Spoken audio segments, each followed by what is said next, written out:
नमस्कार, मैं हूं आपका दोस्त रतीश शिवम त्रिवेदी। कहते हैं संतन कहाँ सीकरी सो काम, यानी संतों को राजनीति से क्या लेना देना। मगर जब मामला जुड़ा है उत्तर प्रदेश से और बयान आया हो आध्यात्मिक जगत की बड़ी हस्ती जगत गुरु रामभद्राचार्य का, तो इस पर चर्चा करना ज़रूरी हो जाता है। आज का विषय बेहद संवेदनशील भी है और राजनीतिक रूप से विस्फोटक भी, क्योंकि मेरठ के विक्टोरिया पार्क में रामकथा के मंच से रामभद्राचार्य जी ने पश्चिमी यूपी को मिनी पाकिस्तान कह दिया और फिर बवाल मच गया। हम हिंदू धर्म को उतना न्याय नहीं दे पा रहे हैं। पश्चिमी उत्तर प्रदेश में आकर लगता मानो ये मिनी पाकिस्तान है, ऐसा लगता है। इसके समर्थन और विरोध में कई तरह की आवाजें आ रही हैं। पाकिस्तान बनने के पीछे कई ऐतिहासिक और राजनीतिक कारण थे, मगर सबसे प्रमुख कारण था ब्रिटिश भारत में रहने वाले मुस्लिमों का एक अलग राष्ट्र की मांग। ये मांग इसलिए उठी थी क्योंकि दो राष्ट्र सिद्धांत सतह पर आ चुका था। इस सिद्धांत के मुताबिक हिंदू और मुसलमान दो अलग अलग राष्ट्र माने गए। उनका धर्म, संस्कृति और सामाजिक जीवन बिल्कुल अलग बताया गया। तब के मुस्लिम नेताओं का कहना था कि स्वतंत्र भारत में जहां हिंदू बहुसंख्यक होंगे, वहां अल्पसंख्यक मुसलमानों के हितों की रक्षा नहीं हो पाएगी। मुस्लिम लीग का मानना था कि भारतीय राष्ट्रीय कांग्रेस, जो एक धर्मनिरपेक्ष पार्टी होने का दावा करती है, खासतौर से हिंदुओं का प्रतिनिधित्व करती है। ऐसे में उन्होंने मुसलमानों के लिए अलग राजनीतिक पहचान और प्रतिनिधित्व की मांग रखी। 19वीं और 20वीं सदी में हिंदू और मुसलमानों के बीच धार्मिक दंगे और तनाव बढ़ रहे थे। इस तनाव ने मुस्लिम नेताओं के इस विश्वास को और मजबूत किया कि दोनों समुदायों का एक साथ रहना मुश्किल होगा। सर मोहम्मद इकबाल और मोहम्मद अली जिन्ना ने मुसलमानों के लिए एक अलग देश की मांग पुरजोर तरीके से रखी। जिन्ना ने मुस्लिम लीग के नेतृत्व में पाकिस्तान आंदोलन चलाया और इसे एक जन आंदोलन बना दिया, जिसके बाद दुनिया के नक्शे पर एक लकीर खींची गई और पाकिस्तान अस्तित्व में आ गया। मगर पाकिस्तान जब से अस्तित्व में आया है, तब से ही भारत विरोधी एजेंडे पर लगा रहा है। इसी सबको देखते हुए देश के पूर्व पीएम अटल बिहारी वाजपेयी ने कहा था कि आप अपना दोस्त चुन सकते हैं, लेकिन पड़ोसी नहीं। सीधे शब्दों में कहें तो आप अपने पड़ोसी देश को बदल नहीं सकते, और भारत का पड़ोसी देश है पाकिस्तान, जिसका काम ही भारत को डिस्टेबलाइज करना रहा है। अब आप सोच रहे होंगे कि ये सब आज बताने का हमारा मकसद क्या है। दरअसल हमारे देश में एक भी ऐसा दिन नहीं जाता जब पाकिस्तान की चर्चा ना हो। देश की कुछ राजनीतिक पार्टियां पाकिस्तान का धुर विरोध करते हुए सत्ता के शीर्ष पर पहुंच चुकी हैं। आज पॉलिटिकल पार्टी देशभक्ति और देश विरोधी खेमों में बटी हुई हैं। चूँकि पाकिस्तान की नींव मजहब के आधार पर रखी गई थी, इसलिए रह रहकर हमारे नेता भोली भाली मासूम जनता को आगाह करते हुए दूसरे और तीसरे पाकिस्तान का डर भी दिखाते रहते हैं।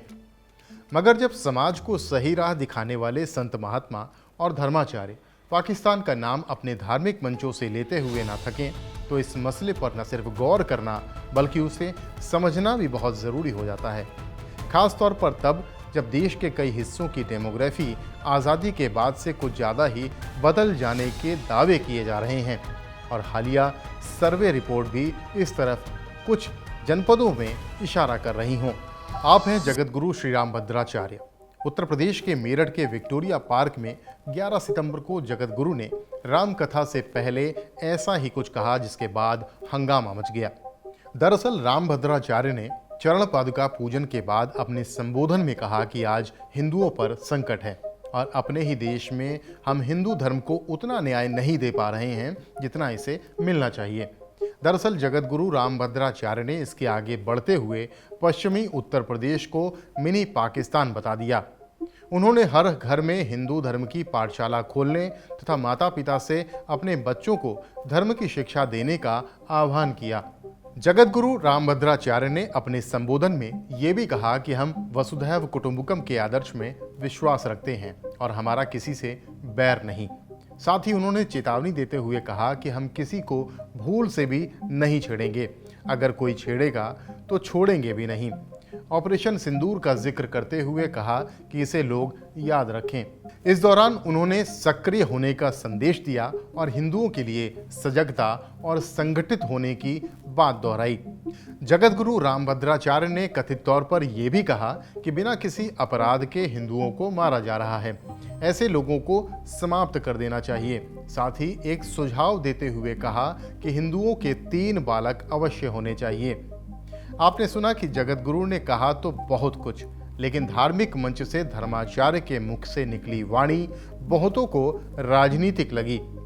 मेरठ में रामकथा के दौरान रामभद्राचार्य ने कहा कि पश्चिमी यूपी मिनी पाकिस्तान जैसा लगता है, जिसके बाद बीजेपी नेता संगीत सोम ने इसे और तीखा करते हुए दावा किया कि ये मिनी नहीं, पूरा पाकिस्तान बन चुका है। देखिए, रामभद्राचार्य जी इस देश के बड़े संत हैं और उन्होंने अगर किसी बात को कहा है तो उसे गंभीरता से लेना चाहिए। हम मुझसे अगर बात करिए तो मिनी पाकिस्तान नहीं, ये तो फुल पाकिस्तान बनता जा रहा है। जिस तरीके से पश्चिम उत्तर प्रदेश की डेमोग्राफी बदलती जा रही है, वो चिंता का विषय है और स्वामी जी ने वही बोला है। इस बयानबाजी पर शंकराचार्य अभिमुक्तेश्वरानंद सरस्वती ने यूपी की योगी आदित्यनाथ सरकार पर ही सवाल खड़े कर दिए, जबकि यूट्यूबर नेहा सिंह राठौर ने इसे गेरुए वस्त्र का अपमान बताया। समाजवादी पार्टी के पूर्व सांसद डॉक्टर एसटी हसन ने कड़ी निंदा करते हुए इसे पश्चिमी यूपी के मुसलमानों का अपमान करार दिया। किसान नेता राकेश टिकैत कहते हैं कि यदि इस तरह का बयान किसी मुस्लिम धर्मगुरु ने दिया होता तो उसके खिलाफ अब तक सख्त कार्रवाई हो चुकी होती, लेकिन ऐसा नहीं हुआ। उन्होंने ये भी कहा कि महाराज जैसे सम्मानित धार्मिक व्यक्ति को ऐसे विवादित बयान नहीं देने चाहिए। राकेश टिकैत ने आगे कहा कि इस तरह के बयान सरकार के एजेंडे का हिस्सा हैं और धर्मगुरु भी वही बोल रहे हैं जो सरकार चाहती है। सरकार चाहती है कि ऐसे बयान दिए जाएं ताकि समाज में बहस और बंटवारा हो, और दुर्भाग्य से अब हमारे धर्मगुरु भी इस साजिश का हिस्सा बनते जा रहे हैं, जबकि उन्हें इससे दूर रहना चाहिए। वेस्टर्न यूपी को मिनी पाकिस्तान बताए जाने पर महाराष्ट्र में समाजवादी पार्टी के विधायक अबू आसिम आजमी ने रामभद्राचार्य के बयान पर नाराजगी जताई। उन्होंने सरकार पर मुसलमानों के खिलाफ नफरत फैलाने का आरोप लगाया है। उन्होंने कहा कि रामभद्राचार्य संत हैं, मगर उनके खिलाफ सख्त कार्रवाई होनी चाहिए। शिवपाल यादव ने कहा कि ऐसे लोगों पर उन्हें तरस आता है। आज़ादी की लड़ाई में हिंदू मुस्लिम ने मिलकर योगदान दिया। सेना में मुसलमानों ने भी पाकिस्तान के खिलाफ लड़ाई लड़ी। ऐसे बयान नफरत फैलाते हैं और इन पर रोक लगनी चाहिए। रामभद्राचार्य ने मेरठ के विक्टोरिया पार्क में आयोजित राम कथा के दौरान हिंदू संस्कृति और जनसांख्यिकी पर चिंता जताते हुए कहा कि पश्चिमी उत्तर प्रदेश में हिंदुओं पर संकट मंडरा रहा है। अपने ही देश में हम हिंदू धर्म को उतना न्याय नहीं दे पा रहे हैं। उन्होंने संभल, मेरठ और मुजफ्फरनगर जैसे जिलों में हिंदू पलायन का जिक्र किया। एक समाचार एजेंसी को दिए इंटरव्यू में वे अपने बयान पर कायम रहे। उन्होंने कहा कि मैं आज भी यही कह रहा हूं, हिंदुओं को जागरूक होना होगा। संभल से हिंदू इतना पलायन क्यों कर रहे हैं? मेरठ और मुजफ्फरनगर में भी कई लोग हिंदुओं पर हावी हो रहे हैं। मैंने क्या गलत कहा? उनके इस बयान ने सोशल मीडिया पर तीखी बहस छेड़ दी, जहां कुछ यूजर्स ने उसे हिंदू जागरण का आह्वान बताया तो कुछ ने सांप्रदायिकता फैलाने का आरोप लगाया। अब आपको वेस्ट यूपी के बारे में बताते हैं। यूपी का पश्चिमी हिस्सा, जिसे वेस्ट यूपी कहा जाता है, वो काफ़ी संपन्न माना जाता है। वैसे तो उत्तर प्रदेश में कुल 75 जिले हैं, लेकिन पश्चिमी यूपी 26 जिलों को मिलाकर बनता है। वहीं डेमोग्राफी के हिसाब से देखें तो साल 2011 की जनगणना के मुताबिक पश्चिमी यूपी की आबादी करीब 7.1 करोड़ थी। इस क्षेत्र में जनसांख्यिकी में विभिन्न समुदाय शामिल हैं। इनमें जाट, गुर्जर, राजपूत, यादव, त्यागी, जाटव और रोहिल्ला पठान प्रमुख हैं। इस क्षेत्र में हिंदू आबादी बहुसंख्यक है, जो 72.29% है, जबकि मुस्लिम आबादी का प्रतिशत 26.21% है, जो पूरे यूपी के औसत 19.3% से काफ़ी अधिक है। हर दशक में होने वाली जनगणना इस बार नहीं हुई है, लेकिन ये माना जा रहा है कि अब की बार इस प्रतिशत में काफ़ी इजाफा देखा जाएगा। शायद इसीलिए अब इसके मिनी पाकिस्तान बनने की बात जोर शोर से सुनाई देने लगी है। कभी नेता तो कभी धर्माचार्य अपने बयानों और कथाओं में इसका जिक्र भी खुलकर करने लगे हैं। पिछले 3 दशकों से वेस्ट यूपी में रहकर इनको करीब से देखने वाले वरिष्ठ पत्रकार अभिषेक शर्मा से हमने इस विषय पर लंबी बातचीत की। अभिषेक का कहना है कि इसमें कोई दो राय नहीं है कि आर्थिक रूप से समृद्ध वेस्ट यूपी की डेमोग्राफी चेंज हो रही है। रामभद्राचार्य ने बिल्कुल सही कहा है। अभिषेक आज़ादी के बाद से अब तक वेस्ट यूपी में हुए कई सांप्रदायिक संघर्षों की याद दिलाते हुए कहते हैं कि मेरठ मुरादाबाद के दंगों को कोई नहीं भूल सकता। 1981 में ईद वाले दिन मुरादाबाद में जो सांप्रदायिक संघर्ष हुआ, उसकी खौफनाक यादें आज भी वहां के बाशिंदों के दिलों में बसी हुई हैं। वो कहते हैं कि उन्हें मेरठ के 7 बड़े दंगे खुद पता हैं, जिसमें बड़ा नुकसान हुआ। 1987 का हाशिमपुरा कांड आज भी उन्हें याद है। इसके बाद हिंदू मुस्लिमों में भरोसा कम हुआ और भाईचारा भी।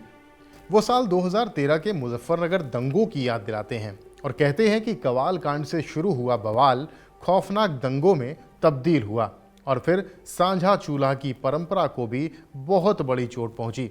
दंगों की आग में जलते रहे वेस्ट यूपी ने साल 2017 में कैराना के पलायन की वो तस्वीरें भी देखी, जिसने व्यवस्था और सामाजिक ताने बाने को लेकर बहुत सारे सवाल खड़े कर दिए।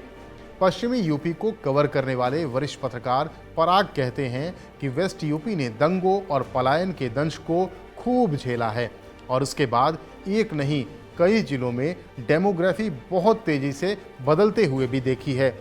वो एक एक कर जिलों के नाम लेते हैं और बताते हैं कि इसके पीछे राजनीति को समझना होगा। राजनेताओं ने अपने फायदे के लिए और सरकारों ने सत्ता के लिए इसे मूक दर्शक बनकर देखा है। बस इसे देखा गया, किया कुछ भी नहीं गया। तभी तो आज धर्माचार्य अपनी गद्दी से बैठकर राम कथा की जगह वेस्ट यूपी के मिनी पाकिस्तान बनने की बात प्रमुखता से उठा रहे हैं। पराग का मानना है कि सरकारें अगर शिक्षा और नौकरी के प्रति संवेदनशील हो जाएं, तो सामाजिक ताने बाने पर सवाल उठाने वालों को जवाब जरूर मिल सकता है।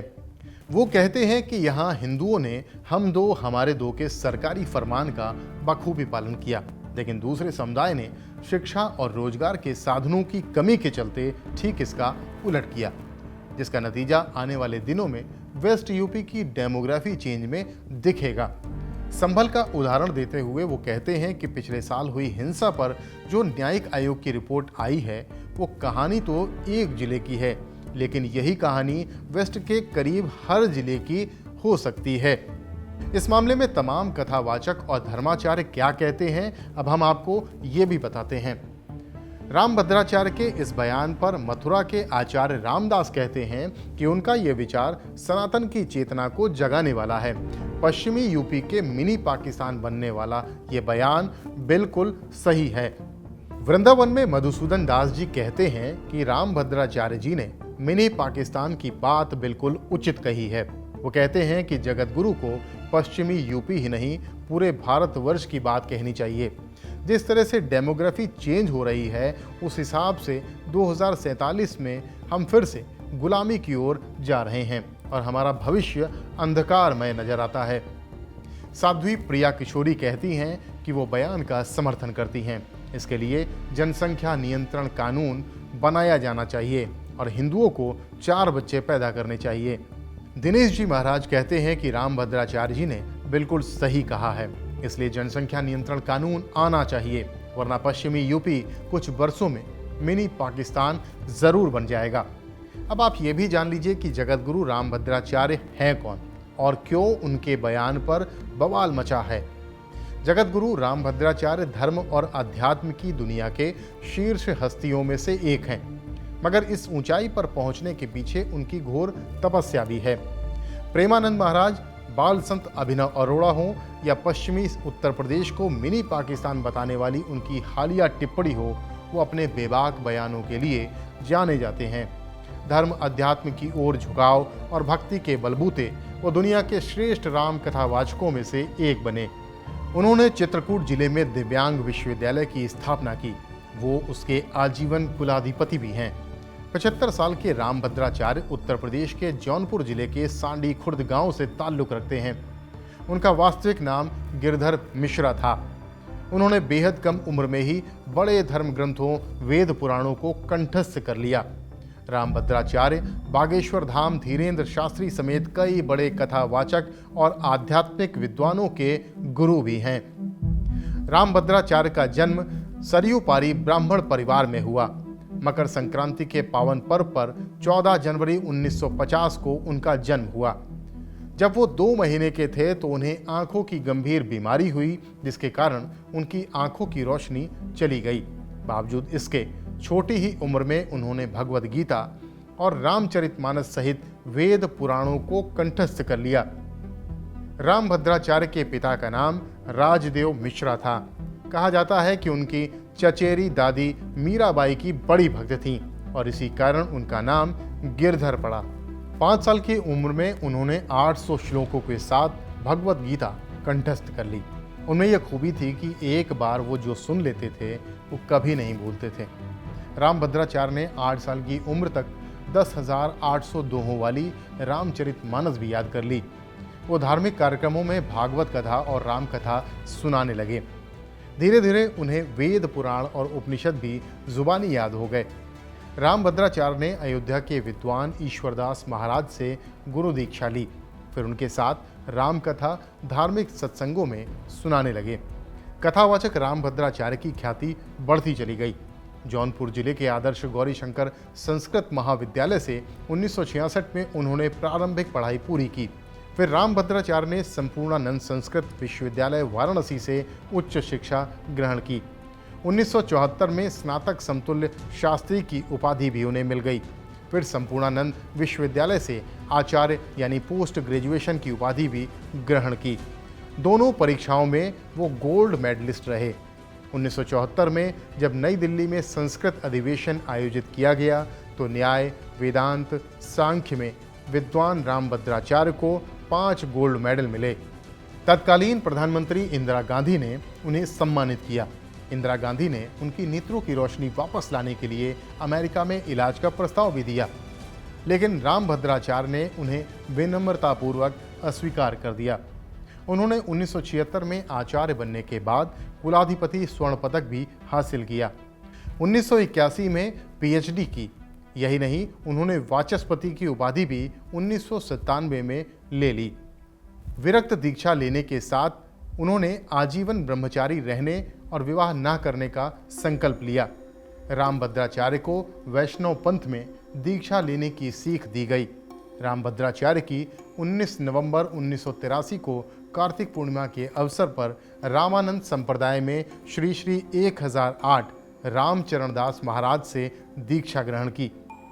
रामभद्राचार्य की आध्यात्मिक यात्रा यहीं समाप्त नहीं हुई। उन्होंने हिंदी, संस्कृत और अन्य भाषाओं में वेदों, उपनिषद और पुराणों के ज्ञान के सहारे खुद धार्मिक ग्रंथों की रचना की। लगभग 80 धर्म ग्रंथों की रचना उन्होंने की।